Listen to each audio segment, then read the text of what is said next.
Kryeministri Edi Rama ka dërguar këtë pasdite një kërkesë për gjykatën kushtetuese pas vendimit të gjykatës së posaçme për pezullimin e zëvendëskryeministres dhe ministres së infrastrukturës Belinda Balluku për akuzat që lidhen me korrupsionin dhe krimin e korrupsionit. Në kërkesën e tij, Rama kërkon që trupa kushtetuese të sqarojë nëse kjo mas përbën një ndërhyrje të një pushteti tek një pushtet tjetër i pavarur siç është ekzekutivi, duke i quajtur vendimin e posaçëm të paprecedent.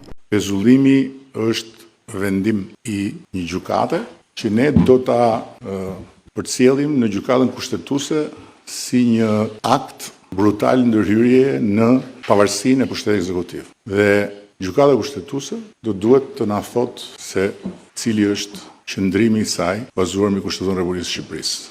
Gjatë konferencës për shtyp, ku komentoi edhe samitin me komisioneren për zgjerim të Bashkimit Evropian Marta Kos, Rama u shpreh se qeveria do të respektojë vendimin dhe nuk do të ndërmarrë asnjë veprim politik kundër drejtësisë së pavarur. Ne nuk mund të përgjigjemi një arbitrariteti të këtyre përmasave me asnjë lloj arbitrariteti. Do ta ruajmë dhe mbështesim pavarësinë e gjyqësorit, do ta respektojmë pa kushte vendimin e pezullimit të ministres dhe në ndërkohë do të kërkojmë mbrojtjen e pavarësisë së funksionimit të cënuar të qeverisë vetëm tek drejtësia në gjykatën kushtetuese. Në këtë periudhë Balluku nuk do të zëvendësohet në 2 postet që mban në qeveri.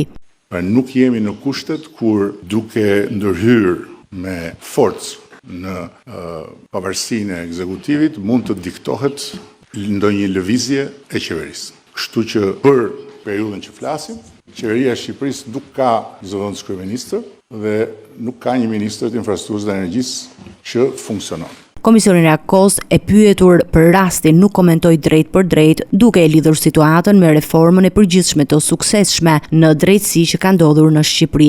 Dhe sigurisht që raste të tilla ndodhin gjithandej, por e rëndësishme është që ne të ndjekim vendimet e gjykatës dhe ajo që kam dëgjuar nga kryeministri që do të ndodhë në fakt. Por Rama përdori këtë rast për të vënë duke rëndësinë e ruajtjes së ekuilibrit mes pushteteve dhe respektimin e standardeve europiane. Që njerëzit të pezullohen nga funksionet, është unike në historinë e Evropës kjo, duke qenë të zgjedhur, kryetarët e bashkisë të merren nga zyra dhe të çohen në burg pa gjyq dhe të mbahen në paraburgim për muaj e muaj të tërë, nuk bën vakin Bashkimin Evropian, që siç e thotë jo qeveria e Shqipërisë, po Komisioni i Torturës i Strasburgut, një vend të ketë më shumë të paraburgosur se sa njerëz të gjykuar dhe të burgosur me gjyq. Kultura e gjyqeve popullore dhe e organizimeve nëpër salla, që dikur ishin salla teatrosh dhe vatrash kulture, sot janë sallone mediatike, për të dhënë dënime bazuar mbi sekrete hetimore të nxjerra nga vetë prokurorët, është një kulturë që duhet ta luftojmë të gjithë. Vendimi i gjykatës kushtetuese pritet të sqarojë kompetencat dhe të japë një precedent të rëndësishëm për raportin mes drejtësisë së posaçme dhe ekzekutivit në Shqipëri.